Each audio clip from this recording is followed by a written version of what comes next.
આપણે આવ્યા છીએ આજે રાધિકા હોટલ ઉપર સ્પેશિયલ દાલ બાટી અને દાલ મખની ચાખવા માટે.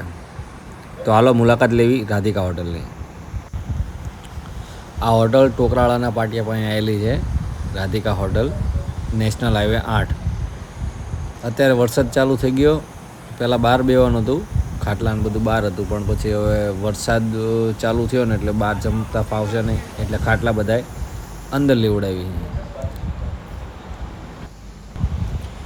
હોટલની બહાર બેસવાની બહુ મસ્ત વ્યવસ્થા છે, જમવાની મજા આવે, પણ વરસાદના હિસાબે અમારે અંદર જમવા બેસવું પડ્યું. પહેલાં અમે જોયું કે આ મોટો રોટલો કેવી રીતે બનાવે છે. હોટલે અમને જાણવા મળ્યું કે એક સ્પેશિયલ રોટલો અમે બનાવીએ છીએ કે જે કોઈ પણ જમવા આવ્યું હોય ને તો એના બહુ વખાણ કરે છે. તો અમે કિચનમાં જઈ અને આ રોટલો કેવી રીતે બને છે, કેવી રીતે એને શેડવે છે, એ આખું જોયું. તો તમને બતાવું કે કેવી રીતે આ રોટલો બને છે. અને ચૂલા ઉપર, ગેસ ઉપર નહીં, ચૂલા ઉપર આ રોટલાને શેડવે છે અને પછી એને જે ભડકો થતો હોય એની ઉપરથી પાછો અલગ રીતે શેકે છે. જો તમે અલગ જ રીતનો આ રોટલો શેકવે છે અને આનો સ્વાદે અમે ચાખ્યો, જોરદાર હતો. આગળ જુઓ તમે કઈ રીતે થાય છે. આ ભાઈ અત્યારે રોટલો શેડવી રહ્યા છે. એકદમ દેશી જમવાનું છે. આપણો રોટલો થઈ ગયો છે હવે તૈયાર. હવે આને ખાલી શેડવવાનો બાકી છે. જો આ એક અલગ રીતે રોટલો શેડવે છે કે એનાથી અલગ ફૂલાય છે અલગ રીતે, અને એનો ટેસ્ટ આખો ફરી જાય છે. જે આપણે ઘરે બનાવીએ એ રીતે આપણે બનાવી જ નાખીએ. તમે જો કેવી રીતે શેડવે છે, અલગ રીતે જ રોટલાની બનાવટ થાય છે. હવે રોટલો બની જાય પછી આપણા માટે સ્પેશિયલ શાક બનાવડાવીએ, જે બધા કસ્ટમર માટે બને છે. અત્યારે હવે આ બને છે દાલ મખની, અને આ જે બનાવટ છે સ્પેશિયલ દાલ મખની બધા માટે એક સરખી બને છે અને એક સરખો સ્વાદ રહે છે. બનાવવાનું ચાલુ થઈ ગયું છે, ફટાફટ બની જાય તો જલ્દી ખાવા માંડી. ભૂખ લાગી છે બહુ, અને બનાવે છે એવી રીતે તો મોઢામાં પાણી આવે છે. દાલ મખની બની ગયું આપણું કમ્પ્લેટ. અને હવે બીજી સબ્જી બનાવશું. દાલ મખની કમ્પ્લીટ થઈ ગઈ. હવે આપણે માટે બીજી સબ્જી, સ્પેશિયલ સબ્જી બને છે સેવભાજી. સેવભાજી કેવી રીતે બને છે એ તમને આપણે બતાવીએ. મેં પહેલી વાર સાંભળ્યું કે સેવભાજી કંઈક એવું શાક છે, બરાબર. જો આ સેવભાજી બને છે જે દૂધમાં બને છે, દૂધ દ્વારા બનાવવામાં આવે સેવભાજી. તો કેવું છે હવે આપણે ચાખીએ. આ રોટલો જો ચૂલા ઉપર ચડાવેલો, મેં પહેલી વાર આ જોયું કે આ રીતનો રોટલો આ રીતે પહેલા બનાવે છે, ચડી જાય પછી પાછો અલગથી પાછો શેકે છે. હવે ટેસ્ટ કરી, બે સબ્જી મંગાવી હતી, એક દાલ મખની છે અને આ કંઈક સેવભાજી, એક દૂધમાં સેવભાજી બનાવેલી છે. હવે ટેસ્ટ કરી કેવું છે જમવાનું પછી તમને કેવી. બાકી જોયું તો અમે પહેલી વાર રસોડામાં ખુદ જઈને બધું જોયું હતું કઈ રીતનું છે બધું. હવે કરીએ અમે જમવાનું ચાલુ. એનાથી ખૂટે એવું નતું એટલે મેં મહારાજ તમે બે જાવ, ખૂટશે નહીં. બીજા ભાઈ અંદર એડ કર્યા. એક રોટલી આપણાથી ખૂટી નથી ખૂટી. મારે આટલું ખેડું તો પેટ ભરાઈ ગયું. સ્વાદ એક નંબર. એ પાછી બહુ ખાધું તમે.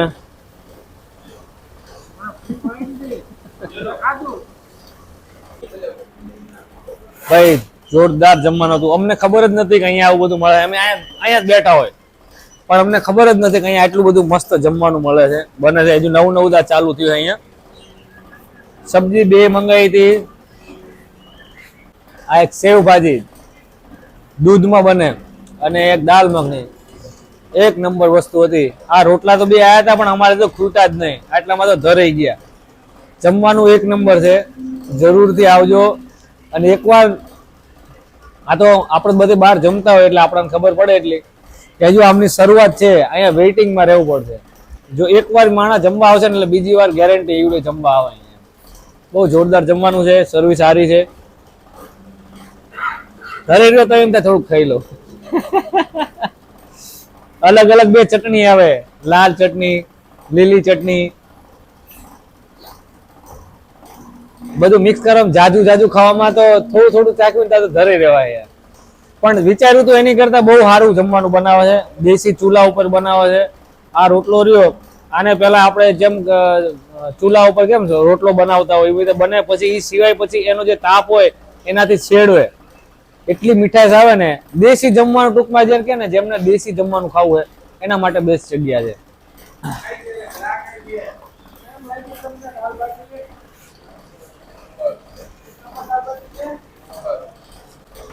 હા ભાઈ, ઓર્ડર કર્યો પણ હજુ આવ્યું નથી. હવે રાહ જોવે સુખા ત્યાં. મજા આવી ગઈ ભાઈ.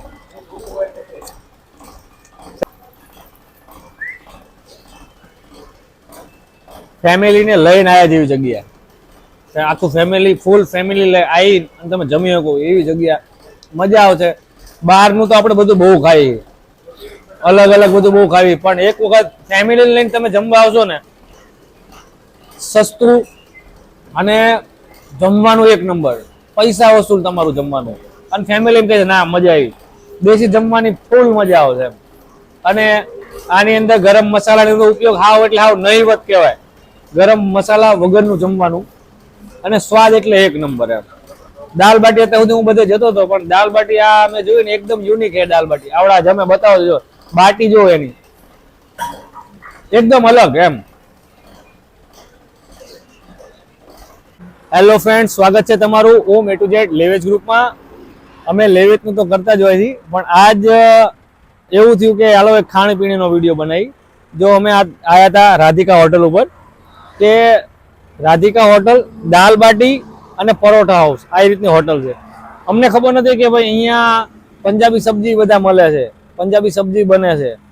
પછી જે ભાઈ હતા એમને મેં વાત કરી કે કઈ રીતને તમે નવી વસ્તુ કઈ રીતની બનાવો છો, તો એમણે કીધું કે અમે એક મોટો રોટલો બનાવી છીએ. રોટલો માટે બાજરીના રોટલા કરતા મોટો રોટલો, ઘઉંનો રોટલો. બાકી જે અમે જમીન હતા ઊભા થયા, બહુ મજા આવી. આખું કઈ રીતે બને છે, અને પાછો દેશી ચૂલા ઉપર જમવાનું બને છે, એનો સ્વાદ આખો અલગ હોય. તો આપણે પ્રદીપભાઈને પૂછી કે તમે કઈ વસ્તુ અહીંયા બનાવો છો અને કેવી રીતનું બધું હોય છે. ફૂલ ફેમિલીને હારે લઈને જમવા એવી જગ્યા છે. બહાર બેવું તો બહાર, એટલે વરસાદ હતો એટલે અમે અંદર બેઠા હતા જમવા, પણ બહાર બેવું તો બહાર ખાટલા ઉપર બેહીને જે જમવાની મજા છે. મારે જયપાલસિંહ નથી એક રોટલો ખૂટતો નતો, એવડો મોટો રોટલો હતો. 2 સબ્જી મંગાવ્યા હતા, પણ બહુ મજા આવી હતી જમવાની. મારું કહેવાનું એટલું છે, જો તમે ખાવા પીવાના શોખીન હોય ને તો જરૂરથી એકવાર રાધિકા હોટલ ઉપર આવજો. તમને દેશી જમવાનું એટલું બધું મસ્ત મળશે ને કે તમારા પૈસા વસૂલ થઈ જશે. અને તમારું ફેમિલી લઈને આવ્યા છો, તમારા કોઈ ભાઈબંધ મિત્રોને લઈને આવ્યા છો, તો એવડે એમ કહે છે કે ના ભાઈ જમવાનું તો એક નંબર હતું અને એકદમ ચોખ્ખું. ઓછા બધા જે ગરમ મસાલા ને બધો ને બધાનો હાવ એટલે નહીવત ઉપયોગ. બધા જેમ જે સબ્જી બનાવતા મસાલા 2 ધનાધન બધા નાખે એવું નહીં.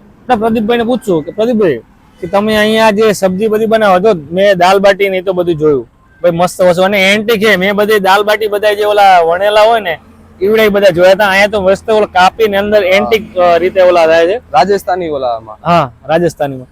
હવે આપણે જે સબ્જી બનાવી, સબ્જી કઈ પંજાબી સબ્જી આપણે બને છે? સબ્જીમાં તો એવું ઘણી બધી સબ્જી બનાવે, પણ અમારી જે ફેમસ સબ્જી રહી ને એક તો દાલ મખની છે. દાલ મખની તમે ચાખી? જોરદાર. એક દાલ મખની છે અને એક દૂધમાં સેવ ભાજી બનાવે. એ લગભગ કોઈ પણ હોટલમાં હાવ ઓછી જોવા મળે. જો કોઈ સરદારજીની હોટલ હોય કે અથવા કોઈ રાજસ્થાની હોટલ હોય ને તો જ તમને જોવા મળે. બાકી દૂધમાં સેવ ભાજી રહી ને ક્યાંય તમને જોવા નહીં મળે. જે દાલ બાટી જે બનાવવામાં આવે ને એ રાજસ્થાની ના ઓલામાં બનાવવામાં આવે, તો એનો સ્વાદ આમ અહીંયા જે દાલ બાટી બને એના કરતા હાવ અલગ જ હોય એમ.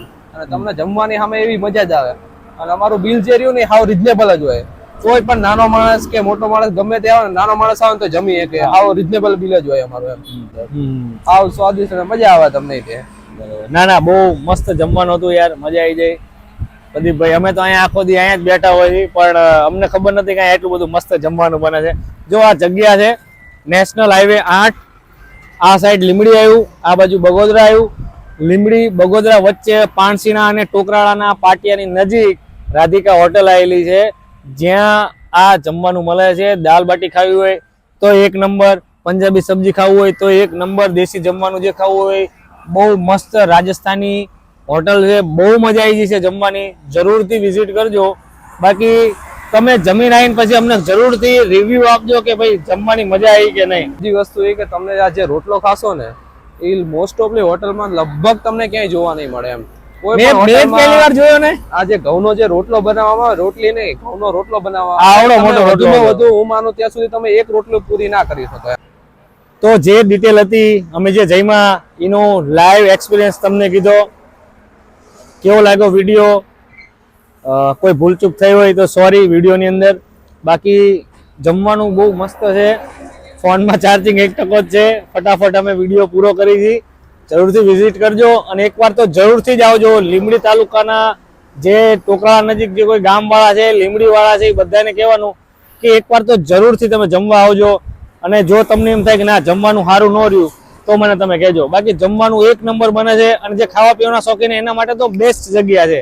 એકવાર જરૂરથી જમજો. તમે મોટી હોટલોમાં બધે જમવા જાઓ છો એ બધું ભૂલી જશો. સસ્તું, સારું અને ક્વોલિટી વાળું જમવાનું.